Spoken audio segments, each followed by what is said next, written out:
by asking all of the task force members to introduce themselves. We'll introduce those folks that are here in person first, and then we'll do everybody that's online. So we'll start down here. Justin Whitehead, Assistant Chief of Pleasant Township Fire. Ed Kozel, Chief of Rome Fire Department, representing Fire Chiefs. Jack Smith, Chief of the State Fire Academy. Marshal, Ottawa County Commissioner, representing the County Commissioners Association of Ohio. Charlie Dixon, I'm the Vice President of Ohio Society of Fire Service Brokers. Zach Wolf, Assistant Chief for Holmes Township Fire Department in Crawford County, representing the Ohio State Firefighters Association. EJ Yetter, I'm the city manager of Deer Park, and I represent the Ohio Municipal League, and also the acting chief for Glendale Fire Department. Thank you. Anybody online?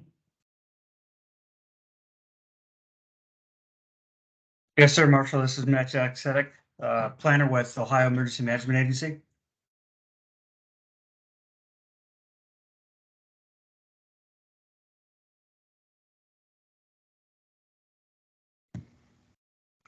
Chris Rotundo, Brown Township trustee, Great Trail Fire District.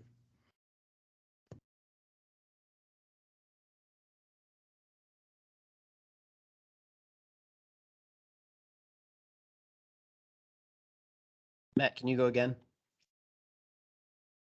Sure. Hi, everyone. My name is Matt Jack-Sedek. I'm a planner with the Ohio Emergency Management Agency.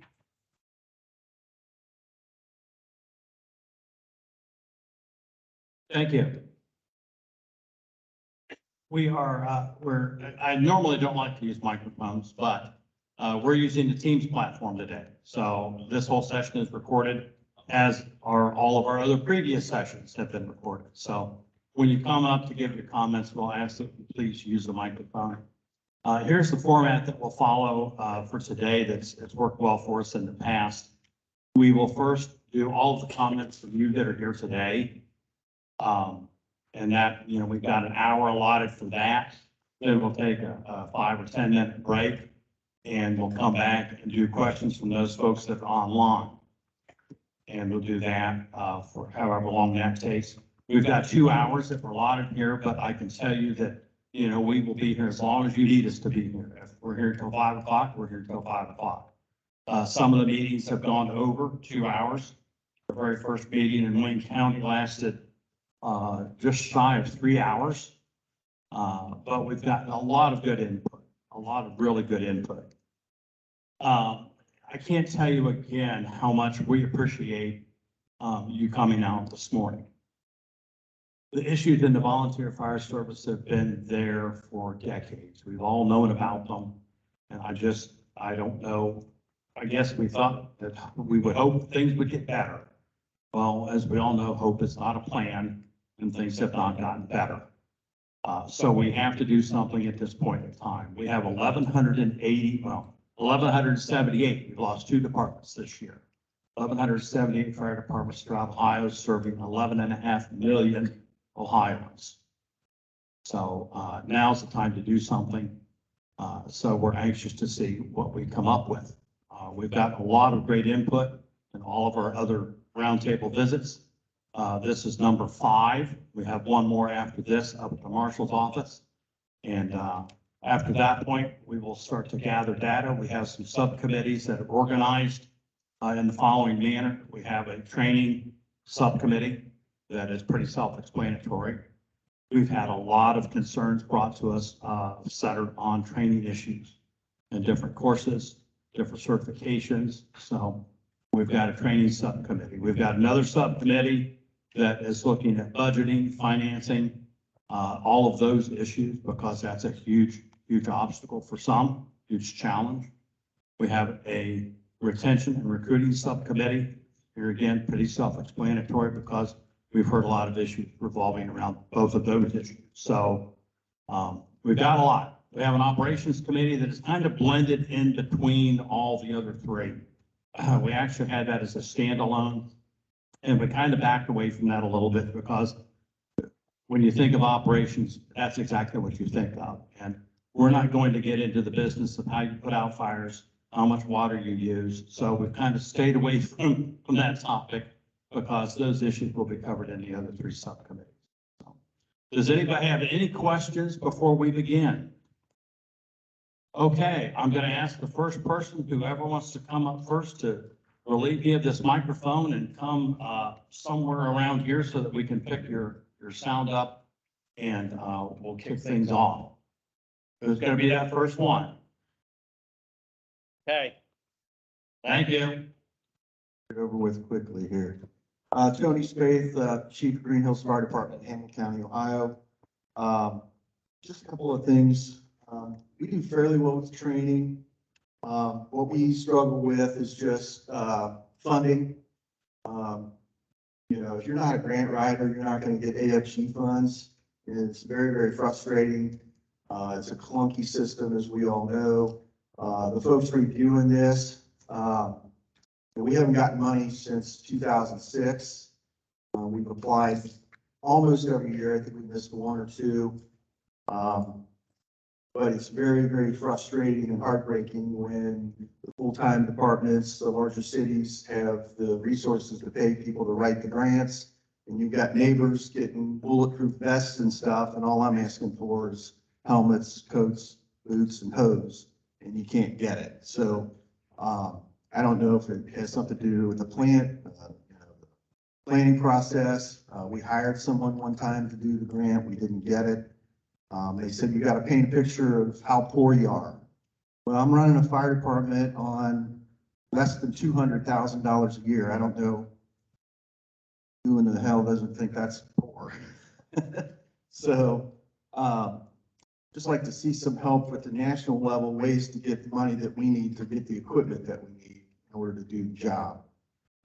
You know, we have helmets that are perfectly fine, but they're 15 years old and they say we can't wear them anymore. So, you know, those are some of the things I would love to see, and we're totally volunteer, so no compensation whatsoever, myself included. There's absolutely no run pay, point pay, anything you want to say there. So we're one of the very few totally volunteer departments in Hamilton County. I think it would help if there was some kind of incentive program that was funded by somebody, whether that's a tax break or some kind of benefit, maybe some kind of retirement plan, something where money could go in, and at the end of the 20 years, you get a nice check for the service that you provided, something like that. We've looked at, the cost of providing hourly pay, but I'm not quite sure that's even going to fix the problem because, as you know, the shortage of firefighters nationally and in the state of Ohio, we're a breeding ground for those that want to move on and up. And we hope they stay with us, but statistically they don't. Once in a while you get someone that'll stick around. They've moved on in the city of Cincinnati or, one of the full-time career departments and those kind of things. So, those are the kind of things that I think that we need help with. It's funding. We can't afford to pay. I could put a 10 mil levy on in the village of Green Hills and it would generate $650,000. So what am I going to do with $650,000? $15 an hour, 24/7. That's not going to cut it when everyone's paying 22, 25. So we're very blessed. We have great equipment. We're in a good financial position. We save and we buy, we do fundraising. We have beautiful apparatus. We don't spare money when it comes to equipment. We save up and we buy it. Our folks are giving their time and everything for free. The least we could do is provide them with the tools that they need to do their jobs. To be quite honest with you, we have survived largely due to the relationships that we have built in our area of Hamilton County with mutual aid. So we provide a lot of mutual aid, but we also receive a lot of mutual aid at times when we need it. I know there are several places in the state where, the more rural areas, we're blessed, we can have 26 firefighters on the scene within 4 to 6 minutes.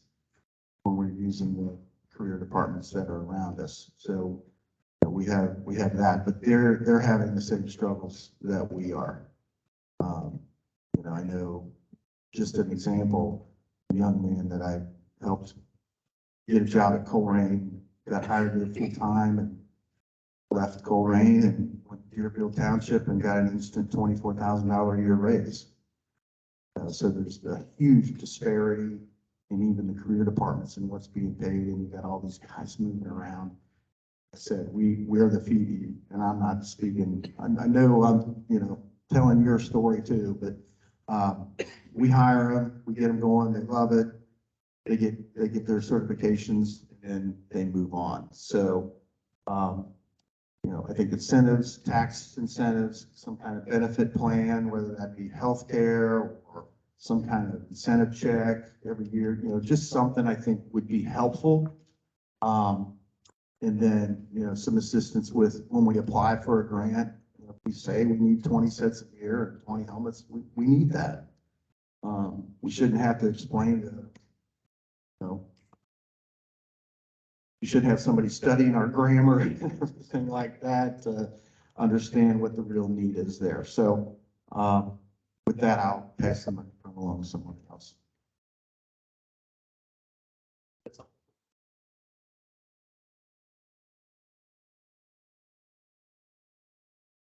Thank you very much. Chief, have you applied for any of the fire marshal's grants? Yes, Which ones? the volunteer grant, it's, for, I'm not sure what it's for, but yeah, we've applied for that. The wildland firefighting one, we've applied for. We got money from that once. We bought a skid unit probably 12 years ago or something like that. But usually we get the rejection letter on those as well. Okay. Have you used a Marks grant at all? No. Okay. No. Education piece. We do get the EMS grant every year. That's a good one. Okay. I think we got $3,500 or something last year. So we do run a basic EMS out of our department. So that got cut. Yeah. So it's pennies. Yeah. I need a cot for one of my ambulances. They're $40,000. If you're lucky. I can't afford that. Any comments or questions from task force members?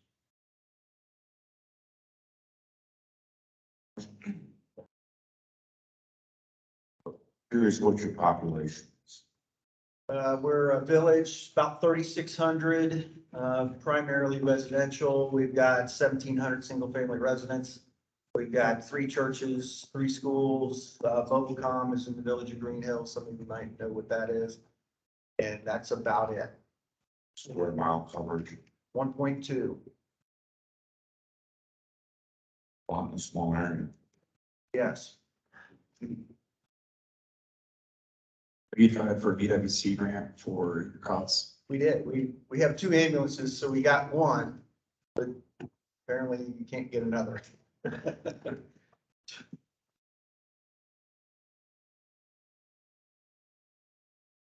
Okay, thank you very much. Thank you.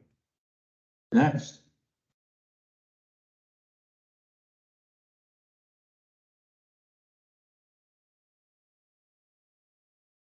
I can stand if that's okay.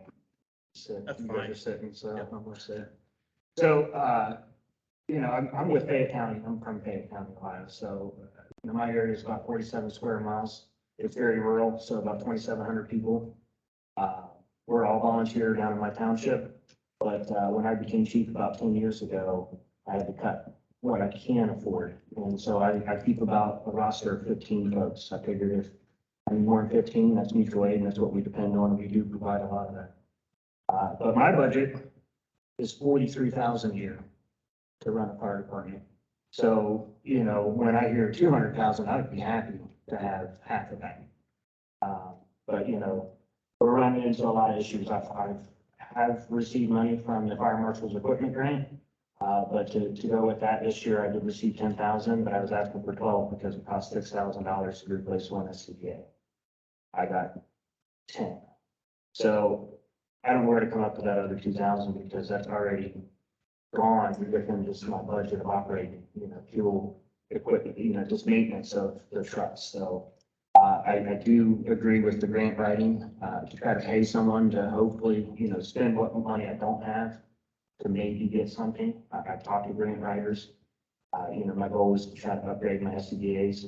And I was told that it would be worth my time because I don't want more than 12. And I need 10. And they wanted me to go for 12. Well, why do I not want 12? Even if it's free, because I have to pay for that maintenance each year, flow testing, and then all that. So again, I have to look at my budget of what it costs to get something for free. It's not free. So I run into that issue. Just had a chiefs meeting there in Fayette County. We do this every other month. And everyone's having issues with just getting people to come in. One of my standards when I became chief was that when you join our department, you will be a 501. You will not go to the 36 hour. Because, that you guys sent out that form now that says, hey, you did the 36 hour, but you will make sure they get all that training they would have gotten in the 501 before you allow them to do stuff. Well, I don't have that resource capabilities to be able to do that kind of training, except for OTG, OTJ on the job. That's how I got it. But then my officers, to be an officer, you have to go to fire too. Why do I want that? Because we all know that it doesn't matter if we're volunteer, full-time, do, 100 runs a year or 100 runs a day. Every time someone calls for help, we have to be the most professional people to solve that problem. And how I do that, I try to increase our training standards. Now, I run into my officers within the last 10 years, I went through several officers because they get their fire too, and then they go to become a full-time firefighter, and then they don't have time for that, to come down. And so, so I'm in that dilemma. Do I keep my standards higher and then continue to lose my folks to, building a career out of this, which is good for them. I'm not going to be one to hold them back. And if that's, their basis is coming out of my department to be a full-time benefit, and so be it. But I'm constantly, looking at trying to fulfill positions. And again, very rural. Talked to the farmers back in the day. Everyone thought, they shut the tractors off and show up, and well, that was great, but now we have standards, right? So we're not throwing buckets of water at hot stuff. You have to know how to run the equipment. We have to have those hours of training. And I agree with that. But it's just where do we figure out how to get those people in my area to say, I want to come down and take that time. Firehouses had an article about this, I think in their release, I was reading about the unconscious bias, but they were talking about how society today, the generations today are just not really putting forth like, hey, that's my neighbor and they could probably use my help and I could be that person. I have a 20-year-old son, so he wants nothing to do but go to work, video games, and computer stuff. So I've been in the National Guard for 22 years and firefighting for 20. So, it's all about helping the community. But my own son in my house, and I'm not going to force him to do something if you don't want to do it, but that's just the generation he's going to have it. So, we do have the equipment grant. I have gotten the Marshals grant. And when we got the Marshals grant, we got 15 radios. That's all I could afford. But that worked out because I'm not going to hire any more than 15 people. But then my trucks didn't have radios. So, I had to pick and choose. And then I never got no money until this last year. It's the first time in my 20 years on this fire department that in one day I had to call the fire marshal's office and say I have too much money. Because the county commissioners, I applied for the Marshals grant every year to just try to get the trucks. I mean, it was like $9,000 I needed to get the rest of my trucks done. And it was denied year after year after year. And then worked out a deal with the county commissioners who came, had some extra money and was able to upgrade some radios in the county. And on the same day that the grant was announced, the commissioners agreed to pay for it. So I had two agencies now saying, hey, here's the money. I would love to have that extra $9,000 and put it towards another air pack. But it's just easier to have the commissioners do it, say, write the check and I don't have to return nothing to them. First time ever I had to say I have too much money. So you help somebody else out by turning it back. I did, and I did. I emailed Ashley and said, hey, if I could emphasize any, or, help, here's this money back, and then I would like to see if it could go to our neighboring agencies that we do work out, but I know there's a grading system, you guys already have, and it is what it is, but those are the struggles I have, and I sat down and I trained, just so all my guys except for two right now are hazmat technicians, they're all fire ones, because, it's not, and I don't have no hazmat gear, I have none, I can't afford it, but we have that training because I have the bypass and, some of the things I see go down that road with those placards is scary stuff. And I don't expect my guys are going to be hazmat experts, but I've trained myself. I go down to Hampton County and train with, Doug Witskin, the LEPC, I'm friends with him through the National Guard, just meeting with people and try to bring that training back into our rural area. So I don't think the training, if I can get them committed to that, then they're committed to helping, versus the 36, it's just quicker done, and you've never seen it again. You're flashing like a t-shirt, and it's not what I'm in business for, but yeah, but that's what it's hard to do. I mean, I've had people come up, want to join, and first thing they ask when they put a light on their truck. I never consider them after that, because you're in it for the wrong reasons. And it was even more painful, just as last month, I had to terminate my most active member from my department when I'm hurting for people. But I either have one guy that's here all the time, that causes a problem every time, and I have 14 other guys that don't want to come. So I had to weigh my options of disciplinary, and that's even harder as a volunteer, volunteer department, they think you can get away with it. So it's a struggle, how do we keep discipline, maintain people, retain good people? So that's what I have for now. I'm sure more will pop up. Thank you, Chief. Any questions? On the 43,000, how's that funded? Yeah, we're on a 1.5 mil. We've been looking right now at maybe doing a replacement. Because that 1.5 mil is based off of 2008 tax base. So maybe it's time to move up. We've looked at it, each renewal, we looked at the renewal, versus replacement.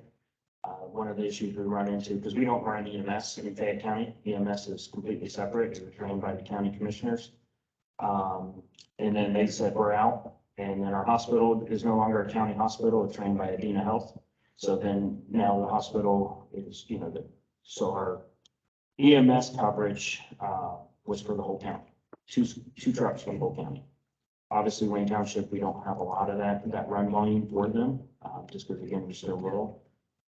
So the northern part, Jefferson Township, they ended up putting a levy on, so they got their full-time EMS, and now we have two, they cover their township and then county cover the rest. So they're looking at redoing their, tax base. So the issue we run into is, they put on a 1.5 mil tax for the EMS, and then that passed. I don't think it was a wide margin, so it was kind of hairline, but it passed. So now my residents are paying now for EMS, but they didn't get no truck, no better coverage, nothing different than what was happening the entire time.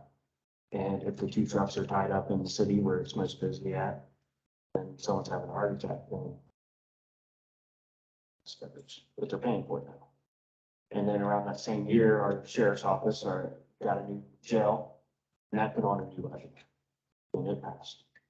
So now I have a lot of people coming in, and then my township thought it was more important last year to put on a cemetery levy for 0.5 mil, which then aggravated my residents, because now that wasn't announced or advertised or discussed. It was just kind of like in the paper the day before the election. So no one really, and it passed barely. So I found all these tax increases, now I'm like, okay, I can't afford the fuel, all my maintenance, do I skip out a year on ladder testing this year and hope that nothing happens, but I have to explain to my township trustees, hey, this is important stuff.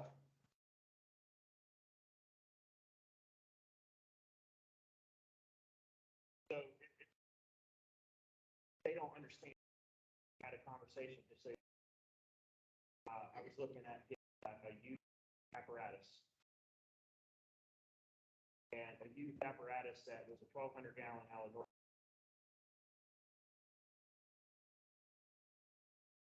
Add another 1,200 gallons, so that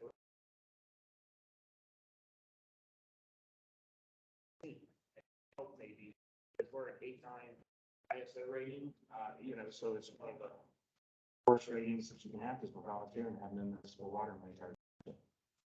So I did the math of how many structures were within 5 road miles of Minnesota basin and said, how do I this rating to hope insurance rates for residents so that I can show them that we're. That was one of the things. We did not have.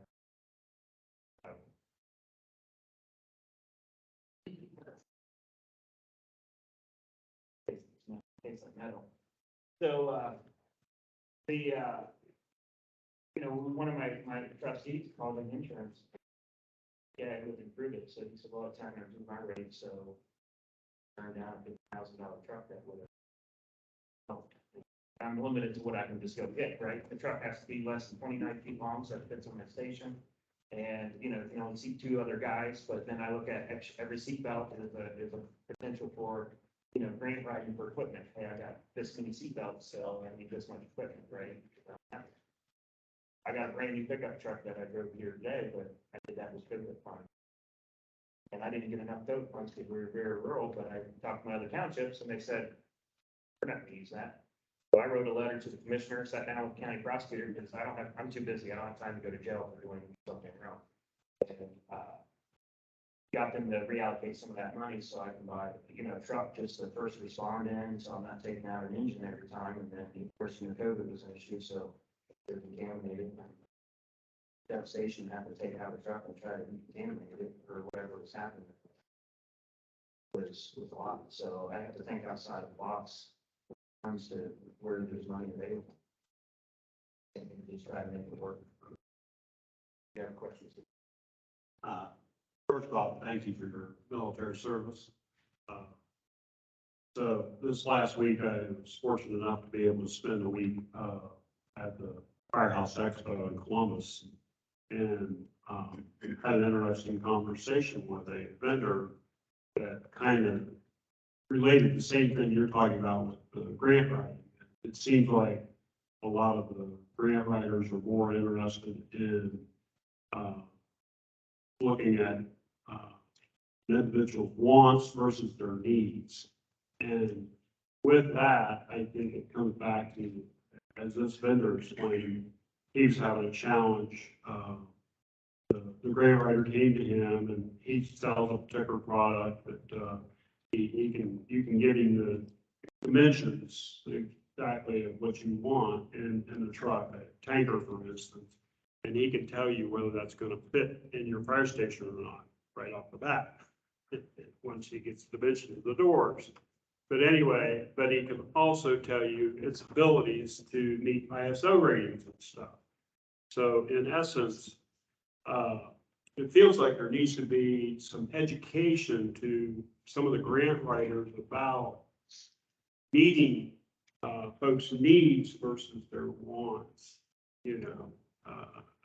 that's just. Well, and that goes back to, I think, some of the point you made, I talked about maybe trying to get an updated tanker truck. Mine's 1999, but my engine is a 2010, and we got that through the revolving loan program. But my brush truck is a 2006, and then now I got a 2020 pickup truck. This has a couple air packs and it's more of a command type first response truck. AED on it. We just finally got a first AED in our station because that was a donation by the Lions Club. Again, something I can't afford to have, but just finally got that on there to help this truck go forward. But I'm told every time, well, my fleet's too new. Well, what's too new? 2 pickup trucks? I mean, that's, the engine only seats 2 people and it, holds 1,000 gallons of water, and this thing's 21 years old now. So, but I can't apply for a new grant for a truck because I have 2 pickup trucks that now make it too new to be worth writing for a grant for another tanker truck. To go from a 2,400 gallon to maybe a 3,000 gallon, and that I don't need another truck because now I got the gallonage to get to 4,000, which is 2 trucks. But yeah, so, it's, again, we had this conversation, so do I spend the $1,500 for him to write a grant, knowing already off the bat that they don't think that I'm gonna get what they want, so how much are they going to be able to put into the synthesis of what we want? I don't run into that. Are any of your firefighters compensated? So, yeah, as a retention, effort, so we pay them once a year at the end of the year, so we keep track of the runs they make, so, not per, so we keep track of runs, and keep the hours of all the runs they keep in the one paying once a year, and that comes out at 43,000. Because again, I don't, it helps them, so, I don't advertise for volunteers to get paid right now. But we do sit down with them, and once they become certified, then they start getting tracked for, they get tracked for everything, but we start tracking the hours for pay once a year. So, Anything else? Any online comments from task force members? The previous gentleman, your firefighters compensated? Yeah, we did an incentive plan last year, and we basically gave a little gift at the end of the year for the top run makers and the top shift makers. So we did top 10, the top person got $550, and 500, 450 on down the line. So that rewards the people that give, but we're rethinking the whole thing, because really we need to reward everybody. But the money's just not there, Insurance is 12 grand a year. Fuel is going to be 10,000 this year. Everything's in increments of thousands. You guys know that. So the money eats up fairly quickly. I think we have, things are not really good right now. The good thing is that the people that are doing this are doing one hell of a job. I've got some great people that do great work day in and day out. In my opinion, in the state of Ohio, specifically in Hamilton County, we're one big bad incident away from something really bad. I think about the Walmart warehouse fire that happened in Indianapolis, a couple months ago. Something like that happened in Hamilton County, it would bring us to our knees. And, it's unfortunate that a 9/11 or a bad incident is going to be what it takes to really wake people up. So, we need help. Let me circle back on a couple things. We got a text from John Logue. John Logue is from the Bureau of Workers' Comp. He's a member of the task force, and he says the BWC grants are being revised as we speak. There'll be more detail in the coming months. So I know they've been working on this for quite a while, and keep an eye out for the workers' comp grants. Let me talk about our grants. There's not a lot I can really say about the federal grants. The AFG grants, everyone has a story here, there, or yon about, the AFG grants in some way, shape, or form. One of the most common complaints we're hearing consistently is the length of time between the award and the time you actually get the funding. That's been a problem for some departments. But our grants, we have the Marshal grant, which is by and large our most popular grant program. We consistently receive over $9 million worth of requests every year, and we fund about $3 million. So we're only hitting about a third. That portion that funds new radios. It also funds some service fees. So that grant is solid. It's not going away. We're trying to increase the funding for it in coming years so that we can, kind of delve into that 9 million a little bit deeper. But here again, we're just a grant people when it comes to marks, but that's one of our most popular programs. We've got the equipment grant, which I think most of you, if you're not aware of it, take a look at it. There's a lot of equipment you can get through it. Here again, that grant is $1 million. So imagine we go through $1 million pretty quickly in that program. And again, we have far more requests than we have available funding. The training grant, Chief Smith from the Academy has done a great job of adding additional courses into that training grant. You know, if you haven't looked at that, I would encourage you to look at that. We've got some really good grant programs. Chief, you mentioned the loan program. Our loan program is a 0% loan. But we do require that you pay it back. It's a loan. It's not for everybody, but you would be surprised at how many departments will look at a loan as a possibility. It's limited right now to $300,000. We're trying to increase that to $600,000. That'll take a legislative change for us to be able to do that. But we're trying to make a little bit of headway into that. If you've not looked at our grants, please look at them. Like I said, they're not for everybody. I wish we could fund everybody. We just can't. We just can't. That's why these grants are so competitive, especially the Marks grant. The Marks grant is the most competitive of all of our grant programs. And please don't think that because you get funded one year, you get funded every year. I've had to deal with that this year. And if you get funding from us, it's one time until you apply again. So take a look at those things. Any other comments before we move on? Can I Yeah. ask about, so on the Marks grant, I know I applied for it every year for, these user fees. I think I would purchase radios and receive that, but is there any discussions, concerns, or talks about that funding going away for at least the service fees? No, that's not going away. Okay. No. Because There's been discussion of it, you know, ever since I became marshal a little over 2 years ago. Service fees are what I hear about the most. And that's, I think that's fair. I mean, I pay user fees. We've got 47 Marks capable radios in the marshal's office, so I'm sympathetic to the user fees. But we're paying $40 a month per radio, so we don't get the subsidy because we're a state agency. So user fees are near and dear to me. yeah, and so with the Marks, I know, you know, it's kind of frustrating, at least in some of the departments in our county, and I'm just kind of speaking widely now, but you know, we was told Marks is the latest grade, so, you know, we applied for the grants, went through all that until we finally got it, and we're still getting some, radios in where they need to be.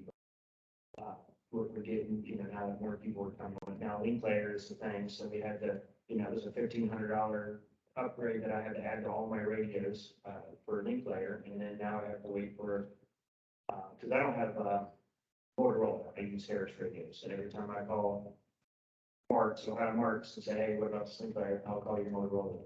So then I call my actual Harris dealer, and I'm like, well, you know, it's like if you don't have a Motorola or whatever, it's like you're scum. You're getting a new radio. Yeah, so, and my radios actually are way back. I've been around as large and now but now I got, you know, some of the other tier departments that are just frustrated with it. Like we were talking this now it's $1,500 here now at this year, and it's like, again, we went to something using funds to get it, and now it's like we have to keep coming. And I'm not talking just user fees, because that was up front, right? We knew that was gonna be a thing. Now I have to sit here and work.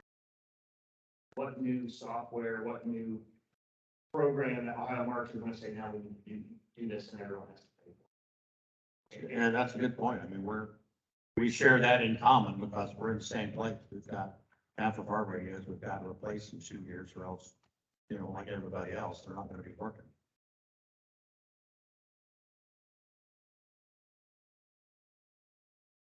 Next. Hey, Marshall, I have a comment. ARPA funds that you have in your county can be reallocated to you for specific projects. And I just did this week in a fire district, and they needed a Lucas device. Our city gave a portion of the ARPA funds to purchase the Lucas device, and that was okay with U.S. Treasury and that. So as these funds sit there and they can't use them for anything, that's a good place for reallocation for your use. And generally if they use it for fire or EMS, quite frankly, that's not gonna be questionable. They also have another thing on ARPA funds is, and I'm sure your county is in this situation. If they have a $10 million, under $10 million worth of losses or anything like that, those funds can be redirected just about to anything. Gotta be careful though about buying equipment, it's the only, as far as vehicles. So just keep that in the back of your mind. And what fund was that? That's the ARPA funds from the federal treasury. There's a lot of that still at the state to be allocated. The state of Ohio is sitting on a ton of ARPA money because of the constraints that the state was given on using those funds. So now that I guess the Office of Budget Management has taken that task on, and they're being able to redirect those funds accordingly. Economic development's one of them. Just a lot of little things like that that come up. The governor's been behind pushing those funds to the right direction, so let them sit there.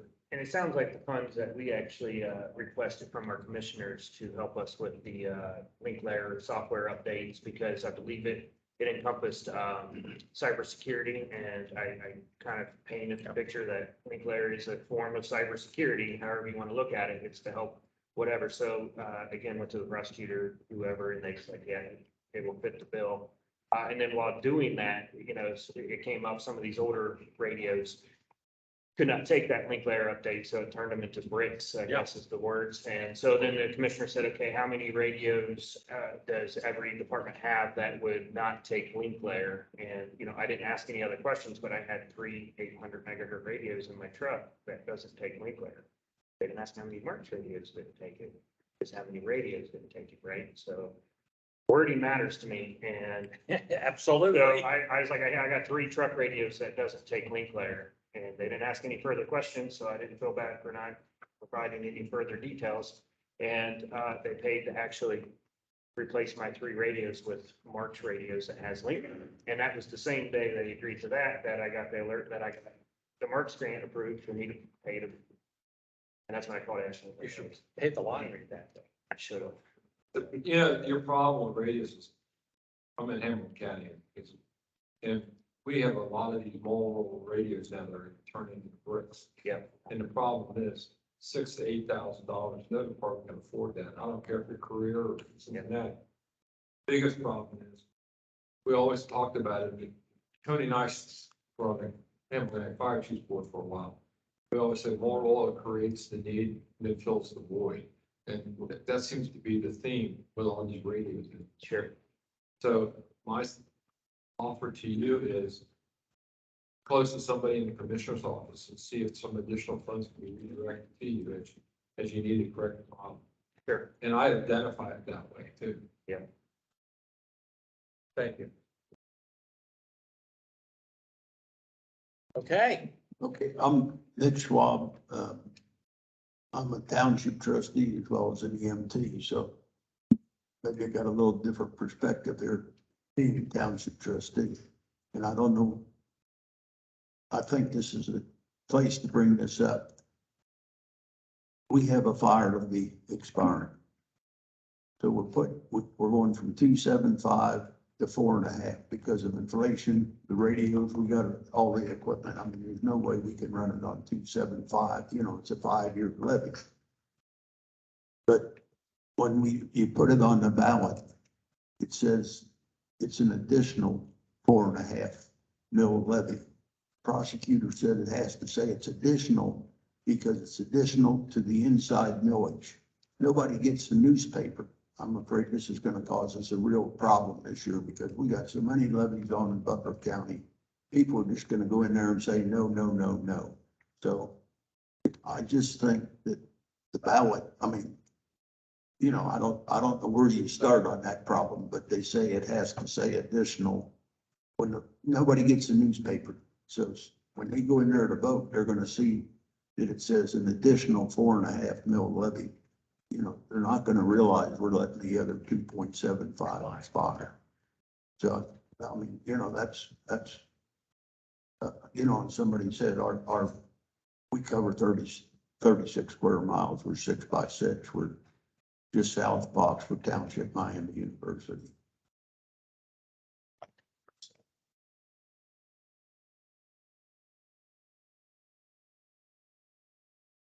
might want to suggest to your auditor, prosecutor, we just put one on last November, and we've always had 2.5 mils.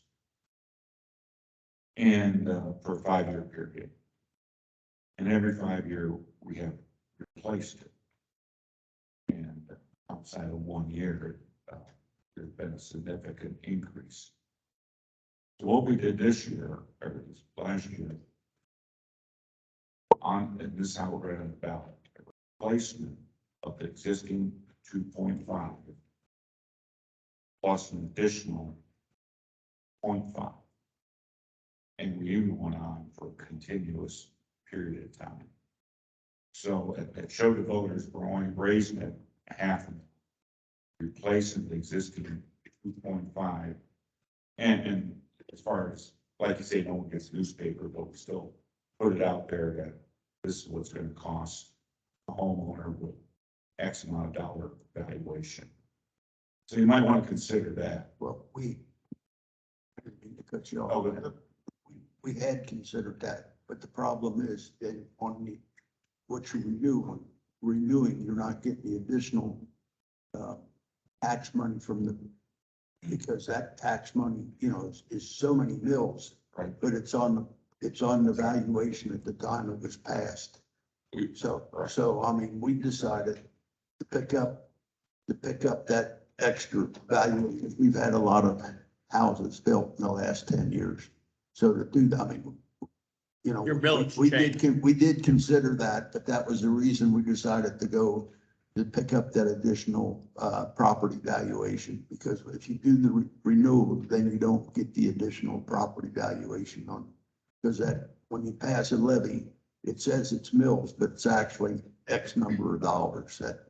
So that we did consider it. We did talk about making it continuous, but we thought that wasn't really fair to the voters, that they ought to have a say, you know. I mean, we keep hearing this, you know, get a countywide fire, you know, do away with volunteers and stuff, and we are running, I guess we're totally volunteer. Our members do get $7.50 per run, and of course, we got kind of a revolution going on there. They think since gas went up, and they're right. I see both sides of this. So they come to the trustees, they want that $7.50 raised because of the fuel and wear and tear on their trucks. And what we told them, every trustee meeting they were coming, you got to do something about this $7.50. And we finally said, we'll table it until after the election. We'll see what the levy does. So that's something that's going to have to be addressed too. But you know, I mean, it's great to have volunteers, and we got a lot of young people. And I've said some people criticize me for it, but Riley Township is 20 years behind the rest of the county, because we have all these young people wanting to help out their neighbors. You know, we made 340 runs last year. About 300 of those were probably EMS runs. And we do not bill for our EMS. It's strictly with the tax levy and tax levy, and we get a tremendous amount of donations from the community. You know, ours was now a renewal. That 2.5 mils of ours, that wasn't a renewal, that was a replacement. Oh, okay. So that captures a new building and new valuation. So that you might want to, I don't think you could change it now, but No, it's right now, it's close. Carved in stone already, yeah. Yeah. Are you trying to get the information out there to your residents that we're having problems with? Because of the newspapers? I don't want to, well, I think what I'm going to, well, I've been up to the Board of Elections. I am going to send a letter out to all our residents and pay for it myself, because you get into this stuff of what you can do, you know, to promote your own levies and stuff. So as a trustee, that's what I said, this gets kind of complicated because I'm two roles here, but I plan to send a letter out to all our residents trying to explain it. Yeah, out of my expense, because we can't use fire funds to do that. Right, and then is your fire department and township have any kind of social media pages you guys utilize? Yeah, I mean, we got a website and stuff, they'll put it on there, but there again, there's a lot of our population, it's old, you know. And I'm kind of computer illiterate myself because my wife took care of me for so many years, now she's gone. But, no, you know, we're gonna really work on this, but, no, that's what I plan to do, but I said it's kind of complicated because I am a trustee and an EMT.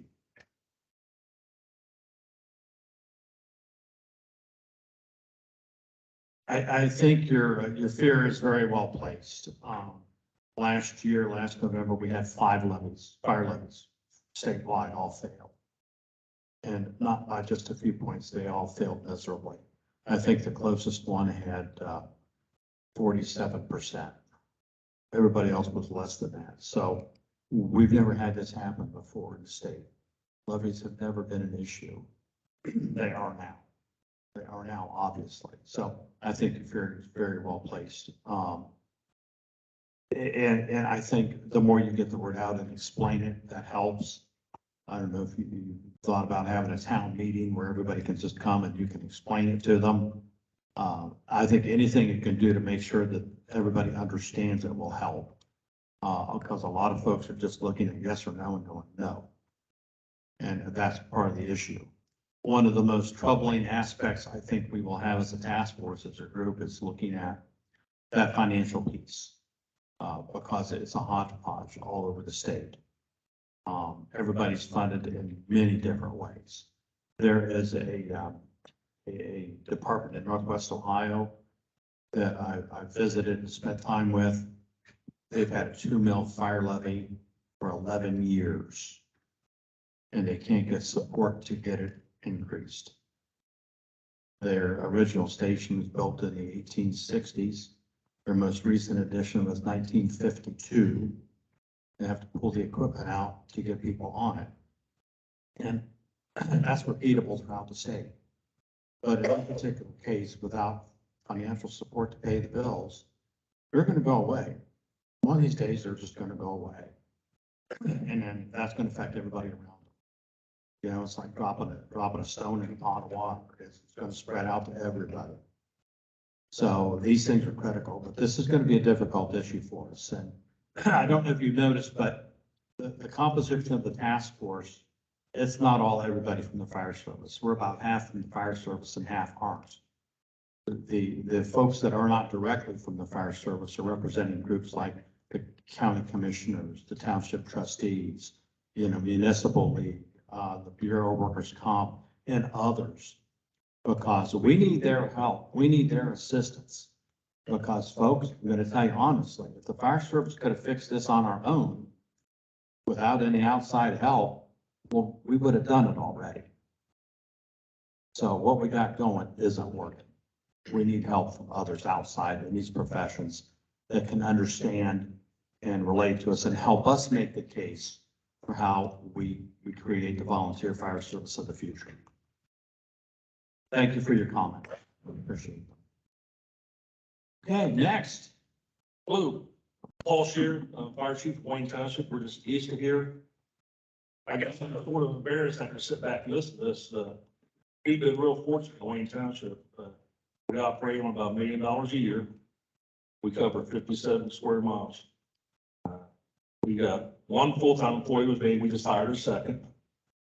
We got 7 part-time and the rest is about 30 volunteers. So those 30 volunteers, about 25 is active, 20 to 25 is active. We do a pretty aggressive, what I felt, reimbursement to them. Our EMS is $5 an hour standby, and then they get $12 for the run. After the first hour, they get another $12 an hour. We only schedule pretty much EMS. We do about 1,200 runs a year. Of that, you know, about 1,000 EMS. So we're pretty busy. Our board of trustees have been real good about supporting all the members and trying to do. I think our big thing is retention. We knew this has been coming down this line. I've been the chief there for 20 years, and we started taking people from outside, from communities that did not have volunteers. And we brought them in-house, increased response, decreased response times. We provided them, a little bit of reimbursement. But now it's at the point where that don't really matter too much to them. I mean, don't see a big, the dollar amount don't seem to affect the people. You think it would, but it doesn't. We got people that's, make $10,000 a year as a volunteer. And, they stick around, but, eventually they leave. We sort of feel like it's training ground. A lot of people come in, they stay with us a couple of years, and then they go to career departments. And we know that going in. As long as you know that going in, you understand it. But, that's the big thing, retention. We don't have the membership that's local. Of those 20 that's active, maybe 10, 12 of them is local. So that hurts you in the evenings and stuff, because most of the time right now, it's only staffing during the daytime as far as in-house. I guess, you look at these other budgets, 200,000, 40,000, that's pretty sad. So I've been following the meetings online. Hope a lot comes from it, because I think it's really needed. It's a lot of generational thing. I've been in it 42 years, almost my 43rd year. I've seen grandfathers, kids, aunts, uncles, sons, daughters. And then I also seen the part where the ethics part come in. We can't bring this family on because their dad or their grandfather's here or something, and that plays a big role with the volunteer fire service. And that's what the volunteer fire service was made on, the farmers and their kids and everything. So I'm interested to see what the outcome of this is. Thank you. Any questions or comments? Just out of curiosity, what do you do for your training? Do you pay them during training as well? We have our department training, they get paid $12 an hour while they're there. So, we do that. We also issue a contract with them if we have to pick up their training cost. We try to get at least 3 years back out of them. If we send someone for a medic class, we try to get 4 years. We've only had one of those cases that we haven't been refunded back if they got there early. And do you EMS bill? Yes, we do EMS billing. And, I'm glad you told your story, because that's the way it is throughout the state. There's some that are doing okay and others that just aren't. On the recruitment part of this, we, the state, we are going to do a series of public service announcements all aimed at volunteer recruiting. My timeline, I'd like to see them out next spring. We're not doing them internally. We're going to contract that out. We're going to bring in a professional vendor to take and do those messages for us. And I think, Andy, what are we doing? A 30 and? Yeah. We're planning on a series of 6-second, 15-second, 30 and 60-second spots. And we're going to try to appeal to different demographics, age groups, and demographic settings, where they're from, and try to capture a younger audience and get them excited about the opportunities of volunteer fire service. But the only other thing I'll say on recruiting is, here's our biggest challenge. For those of us in the room, getting involved in the fire service wasn't probably a difficult thing. It just wasn't. When we heard the word that it's dangerous, yeah, sign us up. It's exciting, sign us up. But today, here's our challenge. Become a volunteer. You're going to have to get training. You might have to pay for that training yourself. You might have to take your own time to get that training. You got to have protective gear. You might have to buy it yourself at $3,000 to $4,000. You're going to have to leave family events at a moment's notice. And you're going to have to do that for however long you're going to be a volunteer. And oh, by the way, on a bad day, you could get killed as a volunteer. Well, who's going to sign up for that deal if you really understand what we're asking people to do? How do we make that appealing? We don't know, but we've got to find something. We know that we're not getting, people at a younger age. There are a ton. We've had a lot of discussion at other meetings about Explorer programs and cadet programs, and they're very popular. Regarding the generational issues we've got that everybody's aware of, those folks that study generations and trends and societal issues in different generations, they're telling us, you need to talk to the 14-year-olds right now, because they're the next group. They're the next group that's going to have a lot of interest in public safety. And it's also hitting on the career paid side. The only difference is they're still getting numbers, but they're just not getting the large numbers of people they were interested in. And on the law enforcement side, their numbers are horrible. Not a lot of people want to sign up to be a police officer anymore.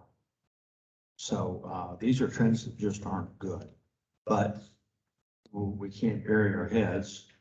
We're gonna have to deal with them head on and try to find a way through.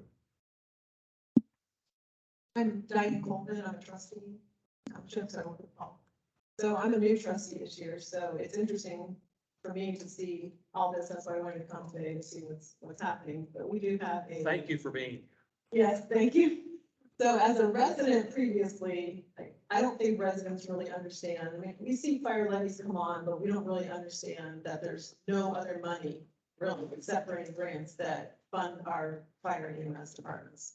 So I think that if we're doing messages, that would be a good thing, you know, to send out to residents if you're doing TV ads. But we decided to put a 2 mil levy on this year to try to get full-time employees, because Paul has been complaining for years about, you know, people leaving constantly in the retention. And you hate to see that turnover, because you train that person and they're, you know, seem to be a good employee, and then they go on to another department. So we're trying that 2 mil levy, and so this will be our third levy actually. And when you talked about doing the levies, we really toyed with, we have a 1.8 coming up for renewal. So we had to really think about what we were going to do. Because now we're hitting them with 2 levies on this ballot. And we have another 5-year that'll be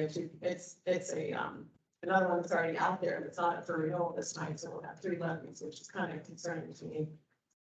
Because I feel like we're always going to be coming out of residents with something, so at some point we probably need to merge those, but we're doing social media. You said you have older residents, we kind of do too, but we're using a lot of social media, and we do have a magazine that goes out to our residents 2 times a year, and we still have an article going in there about that to try to educate them about the levies. But as part of the task force, I think what I would like to see, if possible, I'm kind of a data person, but if there's anything you guys can do to gather information from the various fire departments as to how they get funded, like what their millage is, what their size of the, you know, size of their areas, both mileage and or acreage, or however you determine it, and the number of residents, to try to see how the different fire departments kind of rank. To see, I don't know if that's possible or not, but I think that would let people know like how they are, because it sounds like you guys are at the bottom of the barrel. And I don't know if I think we're doing the right thing, but it's always, you know, that toying with, you know, how you're doing it, if you're doing it the right way.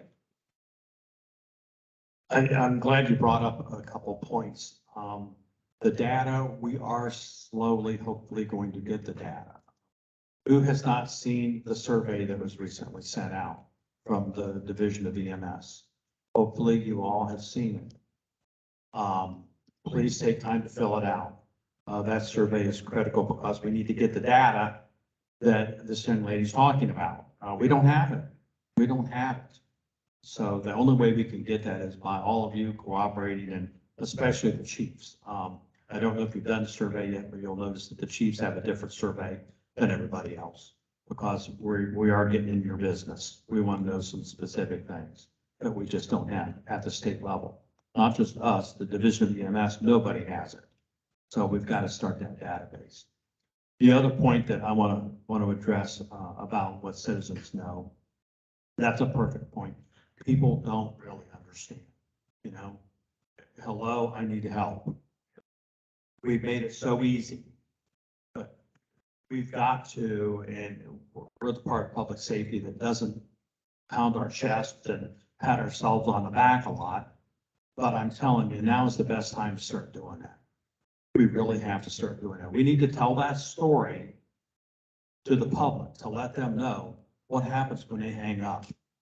They need to understand every single step that has to happen perfectly, every time, without error, to get help to them, whether they're in their car, their work, off, wherever they're at. They need to understand that there's a lot more than just picking up a phone and dialing 911. We have to start telling that story, because behind that story is a whole list of financial issues that have to support that response. And I've told chiefs, have meetings with your communities, talk to them about what their expectations are of you as the fire department. What are their expectations? And then do a separate list of what you can do. Start that dialogue of, what they expect and what you can really deliver, and open that door. Open that door, because, like I said earlier, we've got 11.5 million people. 70% of the fire service in Ohio, we believe, is volunteer. So you're the heavy lifters. Last year, 1.4 million incident reports is what we received in the Marshal's office. 70% volunteer departments, you're taking a heavy load. Now, the big cities add a lot to that 1.4 million, but you take them out of the mix and think about it. You can't drive more than 5 minutes away from any urban area in Ohio, any urban area, without being served by a volunteer fire department. You just can't. So the volunteer fire service, you're the heavy lifters. You're doing a great job, but we obviously have some things to tweak. EMS have a lot of that data from grants. Because it has all- They have some, but not what we're looking for. They don't have the tax data. They don't have the funding data. There's a lot that they're missing as well. So the survey that were recently sent out, which I believe we've already received over 3,000 responses back. So that's pretty good. That's pretty good. But those surveys will help supplement what we're hearing at the roundtable meetings. So that's why we did that. Plus, there's other information we need. I feel that as the fire marshal, I should know how old some of our departments are. I don't. I have no idea. We've never asked that information before. I was in Pomeroy, Ohio a few months ago for their 175th anniversary as a volunteer department. I'm sure they're not the oldest. I'm sure there's a lot of you in here that have that kind of a history as well, but we just don't know. So we're asking for information like that. Has nothing to do with the task force, but we need to celebrate those things. The fire service has gotten away from celebrations. We have.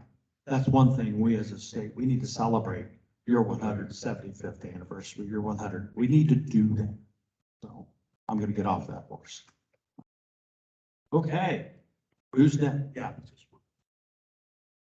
So, back to your 25 plus active, you said you started basically going outside of the area to bring those people in.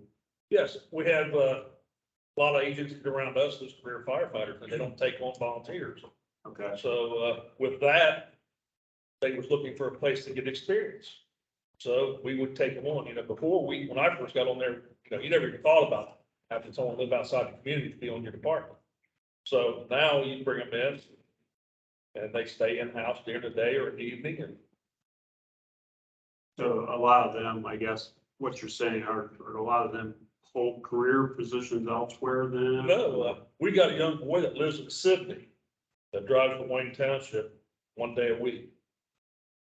So, he comes here, he's a medic class right now, Sinclair. That was going to be one of my questions, Yeah. is how far away does the furthest person come? He comes from Sydney to here. And I asked him, I said, why, up in Dark County, isn't there other agencies up there? Well, he ended up working with my daughter at Children's Hospital and why he came here. But I mean, And that's how you found out, I guess. I mean, did you, is most of your efforts been more by word of mouth or? Yes. Okay. Word of mouth. Word of mouth. I mean, $1 million budget, right? Yes, sir. I imagine you have some pretty nice trucks. So. We have a nice fleet. Just got a new medic that'll be delivered next week. Got a new engine to be delivered in January. We got a new fire station we've been in for, it'll be 3 years in December. If anybody's bought firehouses or built firehouses, they know those aren't cheap. Ours is $6.5 million what we got in our fire station. So we built it for the future. Or the individual bunk rooms and exhaust systems and everything like that. So. Did you lose anyone when you started bringing folks in from?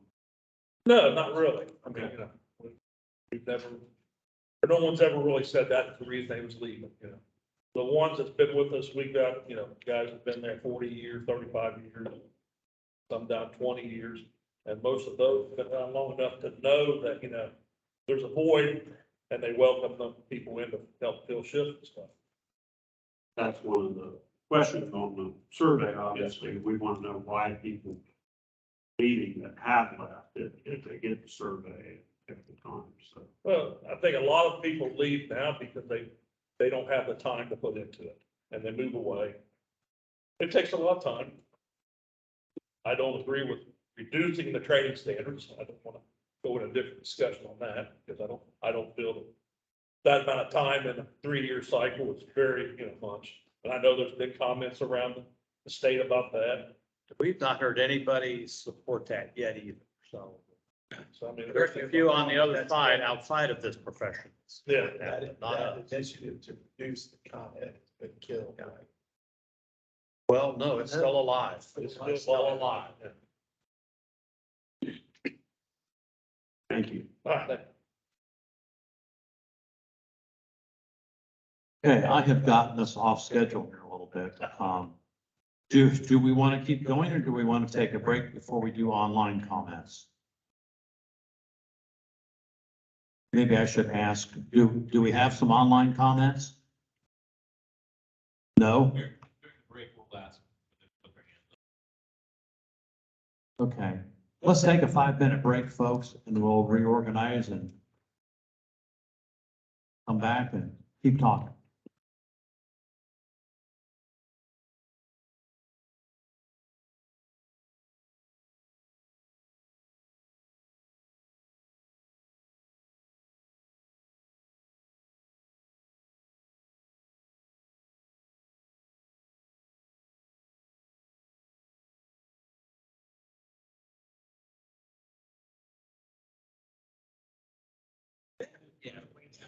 Yeah, I saw you. Yeah.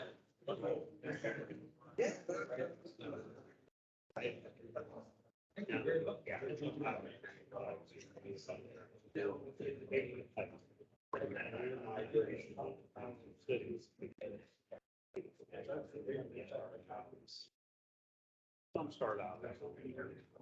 A lot start out. Small. Yeah. Township. Yes.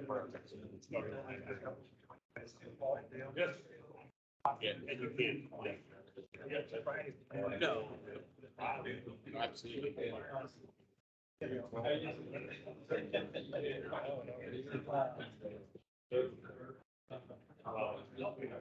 It's helping, yeah. Yeah. In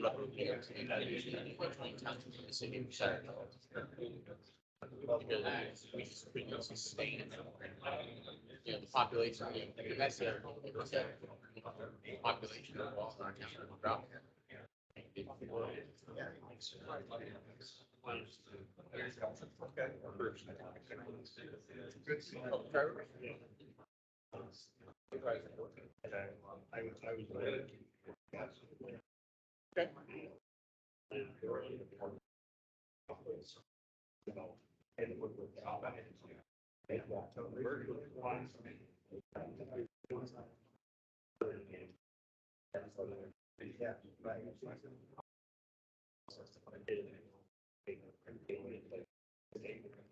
Yes.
Yeah, see, we have not.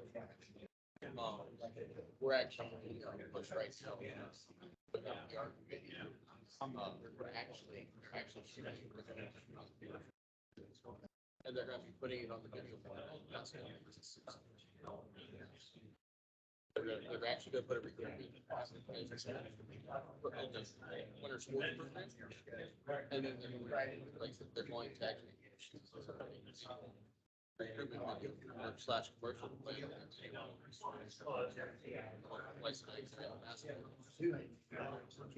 Yeah, it's, we got stuff. I hope we get something out of it. They don't know. They just don't know. Yeah.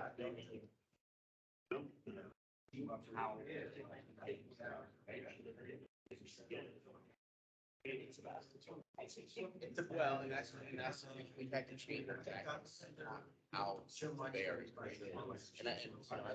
our volunteer fund is like $38,000. And we're, and you know what, we're fine. Like, yeah.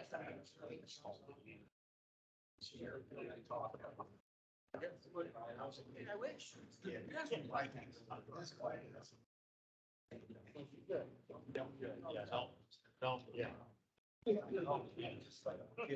All fun together. Yes. I mean, those are good jobs. I'll be honest. Yeah, I mean, happy with that. You can deal with those all day long. Those are all day, every day. That's Yeah. all day.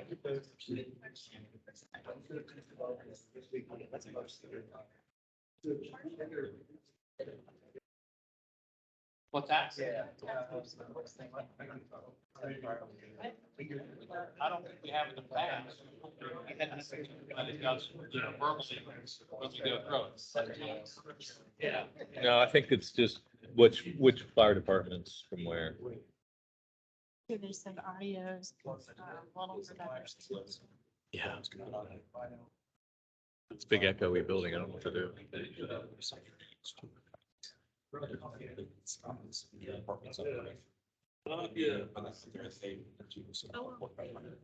And that was the departments to get rid of stuff, but they sell. Yeah.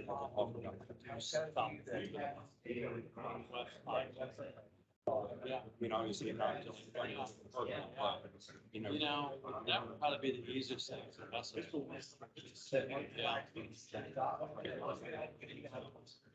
Let's talk to Andy about that. Just think it'd be a good idea if that was, What's you said, Amy, but I just don't think it was. Yeah, fire department has, like access. All right, folks, we'll find our way back. We will continue. Say, hey, we got this, we want it. So. Just come get it. We could do like a message board. Just like a message board, open fire department personnel. Yeah. We can, honestly, keep. We got enough room. Talking about it. We got enough room with the OFA. I'm not even talking about that. I'm not talking about like, I'm talking about just communication. Oh. Online. It's that they can just post and say, hey, we got this going on. We should be able to figure something else. We could do it through 3DI, but remind me. Okay, earlier, Okay. I had mentioned the 1.4 million incident reports. Yep. I'm gonna give the microphone to Chief Ken Clouden. Ken is the chief of our Fire Prevention Bureau for the Marshal's office. And he's gonna break that 1.4 million down for you a little bit better, so you can see beyond just the 1.4. Good morning, everybody. It's actually 1.5 million incidents were reported to the CUSFA. It's 1.566. Out of all of that, 3%, 3.5%, we'll just go 3.5% were fire incidents at 53,000 incidents. Non-fire, non-EMS incidents were 25% at roughly 400,000. And then the overwhelming majority of our incidents were EMS related, and that's 71% or 1.1 million incidents reported. So when Marshall talks about all the different things about what we're doing and all the things we need, and I've heard a couple saying we don't do EMS related incidents, you could see the overwhelming majority of things we do in Ohio is EMS related. Nationally, we are under the fire average. Fire average for across the United States is 4% of the call volume. For non-fire, non-EMS, it's 31%. And then EMS related, it's 65%. So you can see we're over the national trend on total incidents for EMS related incidents across the board. A neat thing that we have, and I know y'all really don't like when we send out those nasty gram emails and everything like that for, hey, you've got an issue with your reporting program, and here's the things that we can do to fix that, and ask you guys to put that into play to correct the incidents. Those are called invalid incidents in the United States Fire Administration's world. Those are things that don't get published in the national report every year. Ohio had 0.81% of our incidents out of the 1.6 million incidents, 0.81% were considered invalid. So all of you going out, when we send things saying, hey, please fix this incident, and here's the list of things that need to be fixed, that's a huge marker on that. When you consider that 2.5% nationally is 2.5% of those incidents are considered invalid. And we have always in the top 10 on total incidents reported to USFA.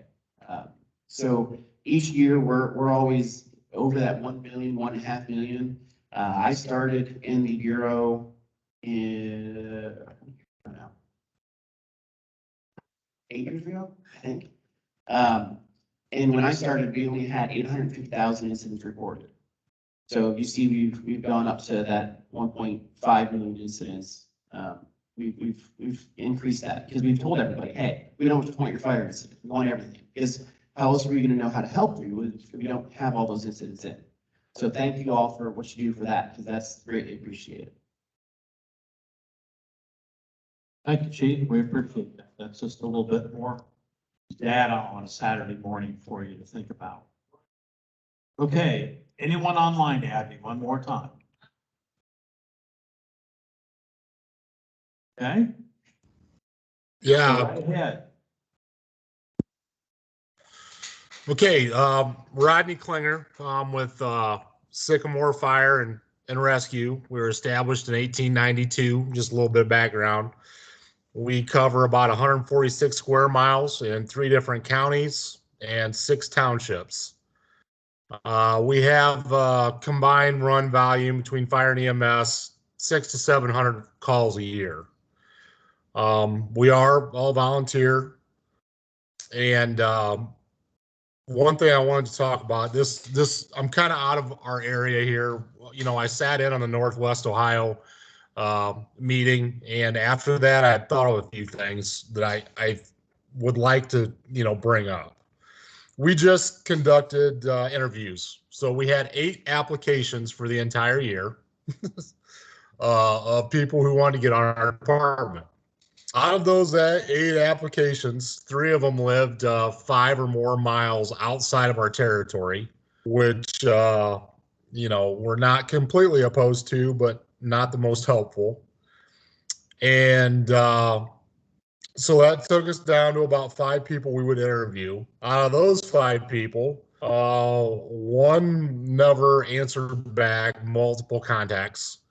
So obviously they were no longer interested, and 1 had moved away. So after an entire year of taking in applications, we interviewed 3 people. That's the state of our, I think the service in general, where it's at. So I've been doing this for 34 years, seen it, go up and down. I'm not sure how we fix it. I'm not happy about how we need to fix it, but unfortunately, I think it comes down to some sort of compensation for the volunteers that we have, or some way to pique the interest of applicants that we do get. And I just unfortunately think it needs to be monetary. I don't like it. You know, I say been in this a long time. I've never really been compensated, so to speak. So, you know, I don't know why they feel that way, but it just seems like the younger people, the majority of them, need a little bit of that. And maybe it is because they're busier than we were. You know, typically you have even a young family. Both mom and dad need to work. You know, there's no getting around it. So my biggest priority with our department is funding. You know, I feel for these guys that have already spoke. You know, we're under $200,000 a year, you know, coming in, and we got 146 square miles and 3 stations to take care of. That means a lot of our equipment is old. We hammer the grants. We go all out on grants. We have been successful with we've had a good year this year with grants, but to me, that's not a sustainable, you know, way to fund or take care of your department, is not counting on grants. Same way with fundraisers. You know, you can't count on fundraisers to keep your department up and running and in good shape.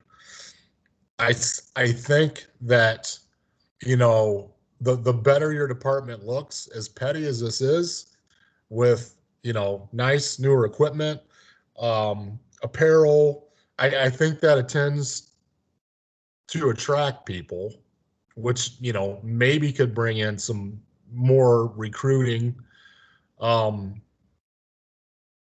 even something to offer, even as simple as it could be, some sort of a tax break for being a member in good standing on a volunteer department. And, you know, when I say a tax break, I mean something substantial, not $300 a year, or, you know, something where you'd have to require an itemized tax return or something like that. There should be able to be something more simple to give people that volunteer a tax break, something substantial that might pique the interest a little bit more, to get people in the door and to keep them around. You know, a lot of this falls on the fire chiefs to, you know, to try to keep everybody happy all the time, and that's tough to do in a volunteer department. But that was just some of the suggestions I had. Very good. That's a good list. And you were also at the Northwest meeting. Yeah, I was online for that meeting too. And like I say, I appreciate this council's listening to us, you know, and trying to take in some of what we have to say. I realize this isn't a problem that maybe you can fix, I can fix, or whatever, but maybe together we can, you know, get this back a little bit to where it was. I can remember a time when our department, you know, 30 some years ago when I got on, there was actually a waiting list. You had to know somebody to get on our department, you know. Now, what has changed from that day? Some areas you had to be invited. Yeah. Yeah. You know, So everybody would love to see us return to those days, but I think your point of working together, I mean, that's why we're here. You know, that's why the task force was established by the governor, to get us all together to figure out what to do and where to go.